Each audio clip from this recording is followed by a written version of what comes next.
أهلا ومرحبا بكم في فيديو جديد. معكم مستر زكي. ولسه مكملين بنتكلم عن سيكشن 2.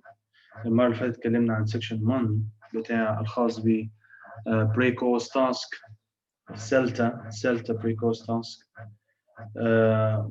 اتكلمنا عن حاجات كتير جدا. ممكن ترجع الفيديو السابق. ما تنساش تعمل لايك وسبسكرايب للقناة عشان تدعمنا إن احنا نكمل باقي الفيديوهات. إن شاء الله في الفيديو ده هنتكلم عن Section 2 Language Analysis and Awareness في Pre-Course of CELTA. نقطة مهمة جدا الجرامر، يعني هم برضه مهتمين إنك تبقى أنت عارف إيه في الجرامر. Section A of this unit aims to highlight the value of explicit grammatical knowledge in English language teaching, identify different word classes. هل عارف الكلمة نفسها تعرف تستخدمها ازاي؟ هل بتعرف تفرق ما بين الnoun والverb, adjective, adverb? Clarify the distinction between lexical and auxiliary verbs. ايه الفرق بين lexical verbs and auxiliary verbs? Highlight different verb forms. أشكال الأفعال المختلفة اللي هو الفعل تضيف له ing ولا تضيف له ed ولا إيه بالظبط. Clarify the construction of different verb phrases. لازم أنت تبقى فاهم إزاي تكون verb phrase. Illustrate the relationship between grammatical form and meaning. طبعا أهم جدا قبل ما نشرح الجرامر لازم نفهمه هو بيستخدم فيه. يعني ما ينفعش مثلا أشرح present simple ده بيكون من كذا ودي أمثلة على طول. لا، المفروض الأول present simple ده إحنا بنستخدمه علشان نعبر عن حقائق أو habits أو routines أو things that we do every day. تبدأ تشرح إيه فايدة التنس الأول، تشد انتباه الطالب، ثم بعد كده هو فهم المينينج خلاص نبدأ بقى نشتغل على الفورم جرامر examples كده. ده طبعا إيه إحنا section 2 ده يعتبر part 2. الفيديو اللي فات اتكلمنا عن section 1 اللي هو part 1، يعتبر part 1 من pre-course task. الفيديو ده هو part 2 تكملة الجزء الثاني، تكملة الجزء الأول آسف. A lot of negative connotations surround the word grammar. They are often associated with learning experiences in English language or second language classes when we are at primary or high school.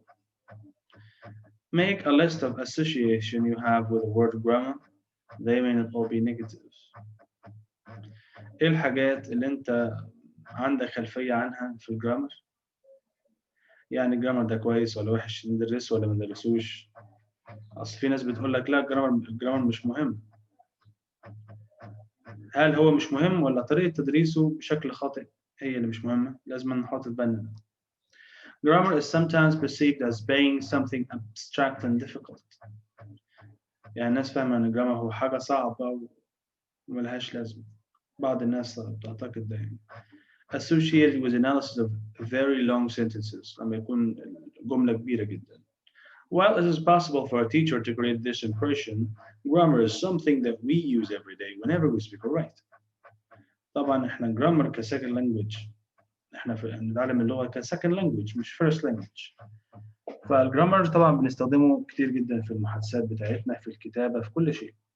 وحتى النيتيف سبيكرز برضو بيستخدموا الجرامر، بس احيانا بيعملوا اخطاء كتير جدا اللي هي مش بيركزوا قوي في النحو بتاع الجرامر في اللغه الانجليزيه، لان دي اللغه بتاعتهم يعني، فهم مش محتاجين يركزوا في الجرامر.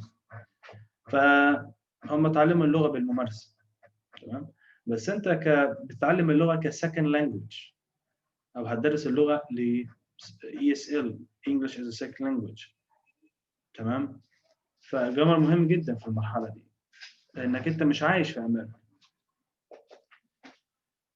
بس الفكره هتدرس الجرامر ازاي؟ دي السؤال. ايه اللي انا محتاجه في الجرامر كده؟ Simply put, grammar is a system that we use to express meaning. When we have a thought that we want to articulate in spoken written form, we use the system of grammar to encode our ideas so that others will understand them. We also use a vocabulary pronunciation system to add the meaning. احنا مش بس بنستخدم الجرامر، احنا بنستخدم برضه الكلمات ونطق. والنطق بتاعك لو مش نيوترال، يعني مش شرط يكون عندك امريكان وبريتش او اكسنت واضحه يعني، بس لازم يكون لهجتك نيوترال اقل حاجه. ما ينفعش تنطق نطق غلط وتقول ده مش مهم يبقى عندي لهجه، لا. لا اما تتعلم لهجه، لا اما نطقك يبقى صح. مش شرط بقى يكون عندك لهجه. يعني عايز تتعلم لهجه ماشي، ده شيء كويس جميل جدا هيفيدك في المستقبل. مش عايز تتعلم لهجه يبقى تخلي نطقك على الاقل نيوترال، متعادل، ما يبقاش غلط. Many of us speak and write English extremely well without having an explicit grammar rule, any explicit knowledge of grammar. Explicit هو انك تبقى فاهم كل حاجه في الجرامر، يعني هو present simple, present continuous, present perfect. However, بالرغم من ذلك يعني native speakers do have implicit knowledge of grammar and use it incorrectly. النيتيف speakers مش كلهم طبعا، بعض منهم او معظمهم يعني، بس مش كلهم بيقولوا جرامر كويس.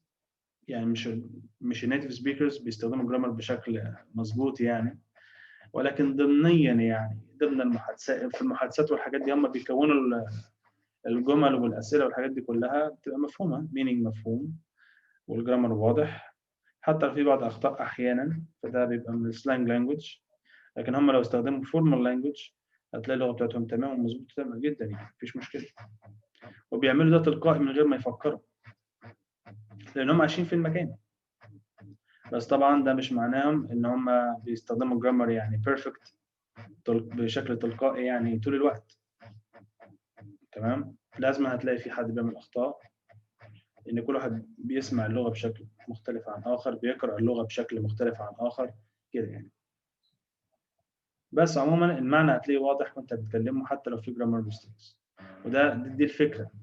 يعني لازم يكون الجرامر بتاعك واضح، لان في جرامر ميستيكس بتضيع المعنى، بتخفي المعنى. تمام، لازم نبتعد عن هذه الميستيكس. زي مثلا جرامر ميستيكس ان تنس، انك تغير الزمن، فهو مش عارف انت بتتكلم في المستقبل ولا في المضارع ولا في الماضي. مش عارف يعمل لك follow track، يتتبع افكارك، الايدياز بتاعتك انت عايز توصلها للشخص المستمع. Task 7. Look at the following sentences and decide which are correct. Write a correct version of the examples that are incorrect. تمام؟ وممكن يقول لك كمان اذكر السبب. Write why. ليه انت اخترت دي correct او incorrect؟ why، واذكر السبب. وهايلايت كمان. ده تاسك مهم جدا عشان يختبر انك فاهم ايه في الجرامر، فاهم ايه في الجرامر. We have been looking for you for ages. Or for a long time. For ages يعني for a long time. مفيش مشكلة. I have been to the movies last night. ما ينفعش نستخدم I have been مع keywords like last time. Last night. Last night. احنا دايما بنستخدم ال present perfect أو ال present perfect continuous for non-specific time. ما يكونش الوقت محدد قوي يعني، زي last night, yesterday كده يعني. الكيوردز دي بتستخدم أكتر في الماضي بقى. simple past إلى آخره. He often or often فين الخطأ هنا؟ يبقى come نحط لها اس تبقى comes. ليه؟ عشان he often comes late. تمام؟ هتقول له أنا حطيت اس عشان ده this is present simple، وأنا هنا ما ينفعش أستخدم keyword like last night because this is present perfect. تبدأ تشرح وتوضح. تمام؟ A clear indication of our implicit grammar knowledge is our ability both to distinguish between correct and incorrect knowledge. لازم نكون عارفين ايه الصح والغلط. And to be able to correct what is incorrect. طبيعي جدا المدرس يكون عنده القدرة ان هو يصحح كمان. However, to work as an effective English language teacher, we need to develop a good explicit language knowledge. لازم ندرس بوضوح بقى ده بالنسبة للمدرس طبعا. انه يدرس اكتر ويقرا اكتر، ما يكتفيش باللي هو عنده يعني. However, to work as an effective English language teacher, we need to develop good explicit language knowledge. To do this means we need to build up our knowledge of grammar. طبعا هو رشح لي كتب في الجرامر في اول فيديو. احنا رشحنا كتب في الجرامر كتير جدا، او في تدريس اللغه عموما. how to teach English, how to teach grammar, how to teach writing. فانت ما شفتش الليست اللي احنا حطيناها دي، ممكن ترجع للفيديو الاولاني في نفس القائمه، قائمه التشغيل how to teach English. هتلاقي فيها part 1 بتاع CELTA Pre-Course Task. هتلاقي في اول فيديو هتلاقي الليسته بتاعت الكتب اللي بترشحها كامبريدج. Task 8. Provide a list of reasons why English language teachers need to know about grammar. In doing so, try to give some thought to the learner's perspective. ليه؟ إيه أهمية إن الإنجليش teachers اكتب إيه أهمية اللغة بالنسبة للإنجليش teachers، وإدي reasons ليه أنت المفروض تعرف grammar. اشرح أهمية الجرامر يعني. وبالنسبة لو أنت هتدرس الجرامر ده لواحد، هو بينظر إليه إزاي؟ بينظر للجرامر ده إزاي؟ وإزاي أنت هتوصل له الجرامر بشكل كويس. طيب word class هنا شرحناه سابقا. word class يعني عايزك تعرف يعني ايه الفرق بين nouns pronouns verbs adjectives etc. فبيختبرك برضه في word class.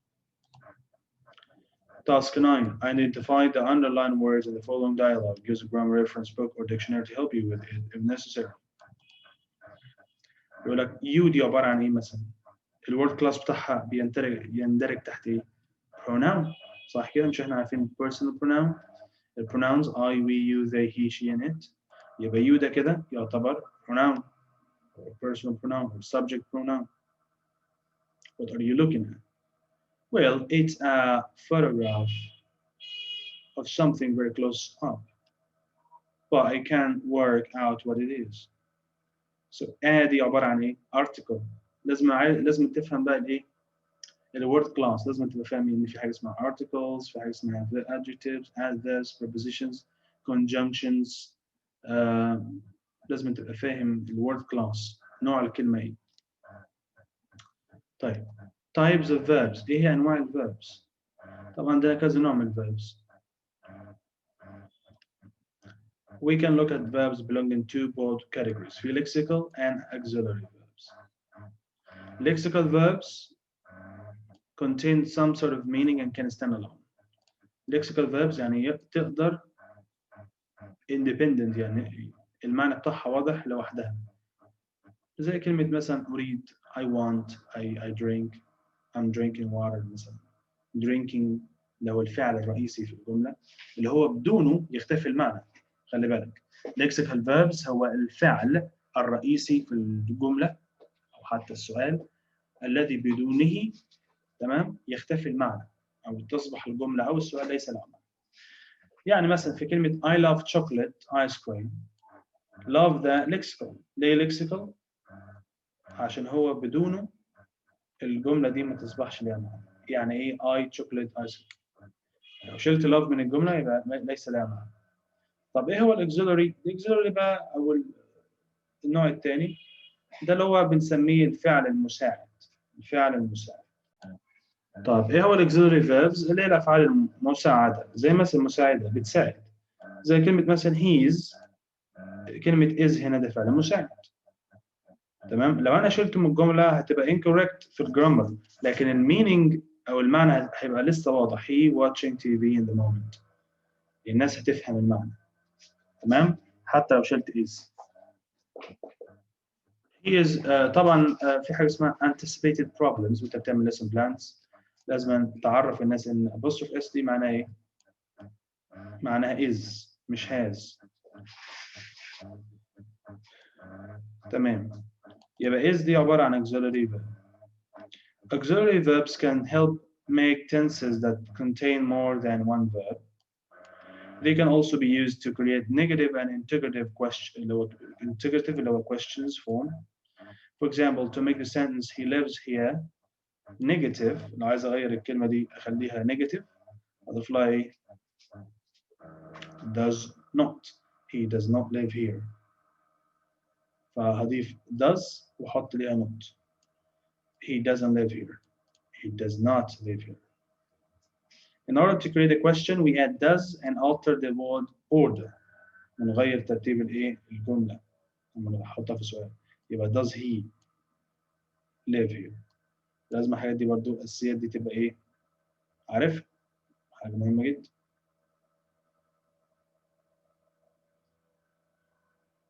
Okay, task 10. Decide if the underlined verbs in the following sentences and questions are lexical verbs or auxiliary verbs. He watches. لو شلت watches من الجملة تبقى هل الجملة يبقى ليها معنى؟ لا. He TV ملهاش معنى. يبقى ده كده lexical verbs. طيب what are you looking? Lexical verb. Aren't auxiliary. What does he want? Does هنا auxiliary. They haven't been here before. Auxiliary. He was waiting. Lexical. Lexical verbs. مهم جدا تبقى عارف الفرق بينهم. طبعا في انواع الافعال كتير بقى من جوه، في بقى state verbs، في action verbs، في auxiliary verbs. There are 3 auxiliary verbs that have the function of creating different forms. be و do have بيبقى لهم صيغ اخرى يعني حسب الزمن بتاعهم. be مثلا هي اختصار ل am was و are في المضارع، was were في الماضي، وbeen في التصريف الثالث او past participle او ال perfect tenses I have been. do ليها 3 صيغ do does did have و has و had. have و has في المضارع و had في الماضي. وممكن يستخدم have و has برضه في ال present perfect مفيش مشكلة. ليهم كذا فورم يعني. Remember that be okay in the sense they didn't arrive on time the verb do. طبعا الauxiliary verbs ممكن في بعض الجمل يبقى ليهم نفس استخدام lexical verb. لما واحد يقول لك مثلا خصوصا لما يكون الفعل imperative في صيغة أمر، واحد يقول لك do your homework. do your homework تمام؟ فدو هنا هي فعل أساسي في الجملة، وطالما فعل أساسي يبقى كده بقى اسمه بدل lexical بدل auxiliary بقى lexical verb. تمام؟ كلمة مثلا I did my homework last night. did هنا هو الفعل الرئيسي في الجملة زي ما احنا شايفين. ده I اللي هو subject pronoun، did هنا المين verb بتاعنا، وmy وhomework وكل الحاجات دي مش أفعال، الفعل الرئيسي هو did فقط. تمام؟ Decide if the underlined verbs be, do, and have an auxiliary or lexical function in the following sentences and questions. I had a bad headache yesterday. لو شلنا had دي المعنى بتاع الجملة هيظل موجود. هيبقى في كده نقص، في عدم ربط. I و bad headache ايه العلاقة بينهم معرفش. تمام؟ فإذا had هنا lexical verbs. When do you get up? When do you get up each day? get up هنا المين verb بتاعنا. يبقى do هنا ايه؟ auxiliary. How long have you been learning English? Learning English. been learning English ده ايه؟ ده الليكسيكال verb بتاعنا او الفعل الاساسي، وبالتالي هو الverb phrase بتاعتنا، وبالتالي have هنا auxiliary. I did it without thinking. did it هنا المين verb بتاعنا. انا عملت شيء without thinking. لو شلت did يبقى الجمله ملهاش معنى. we do وهكذا. تمام؟ we do some exercise every morning. we do something يبقى do هنا lexical. have you had them long? I was hoping are you third إلى آخره. تبقى فاهم يعني الفرق بين الليكسيكال وايه الفرق بين الاكسلري. اوكي؟ ولازم تبقى فاهم ان في حاجه اسمها transitive verbs و intransitive verbs.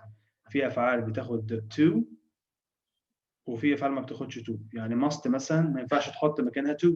تمام؟ ما تقولش I must to go غلط. لازم تقول I must go. طب لو عايز تقول have بتقول I have to go. وفي افعال بتاخد to وفي افعال ما بتاخدش to.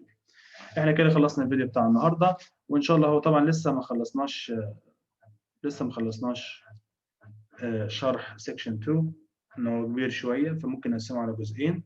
عموما الاجزاء بتاعتنا هتبقى بشكل بارت 1 بارت 2 بارت 3 بتكمله الاجزاء، يعني هي سلسله بارت 1 بارت 2 بارت 3 لحد ما يخلص 3 سيكشنز بتوعنا هنشرحهم بهذا الاساس، وكلهم ان شاء الله متجمعين في قائمه تشغيل واحده، فبالتالي هم مترتبين، يعني يفضل انك تتفرج عليهم من قائمه التشغيل عشان ما تسبقش، ما تبقاش حاجه قبل حاجه.